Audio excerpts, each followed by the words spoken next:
Closing market comments for Tuesday, December the 1st. Markets started the day higher last night and then sold off as the day progressed and closed lower across the board. Corn was down 5, soybeans were down 6, and wheat was down 15 on the December, down 7 on the March. So another weaker day in the markets today with not a lot of promising news coming out.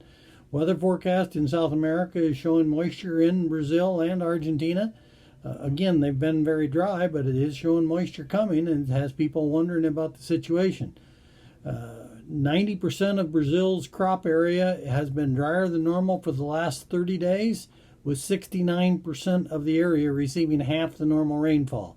In Argentina, 88% of the crop area has been drier than normal the last 38 days, with 48% receiving less than half the normal rainfall. Dr. Cordonnier last night released his updated estimates. He put Brazil bean crop at 130.0, down 2 million metric tons, and the corn crop at 104.0, down 2 million metric tons. On the Argentine crop, he left both of those unchanged, 49% or 49 million metric tons on soybeans, 48 million metric tons on corn for Argentina. In other news, ABARE released their Australia wheat crop numbers. They increased the crop to 31.2 million metric tons. That's up from the previous estimate of 28.9 and almost double where they were last year in the 17 million metric ton area. Sovecon put the Russian wheat crop on a range of 79.2 to 82.8, and that compares to 85.3 last year, so a little lower on the Soviet wheat crop. Wheat deliveries this morning, we did see 100 contracts of spring wheat delivered against the Chicago Board of Trade with a VOM level of over 2, and that obviously put the pressure on the December wheat that we saw today, that it was down the way it was.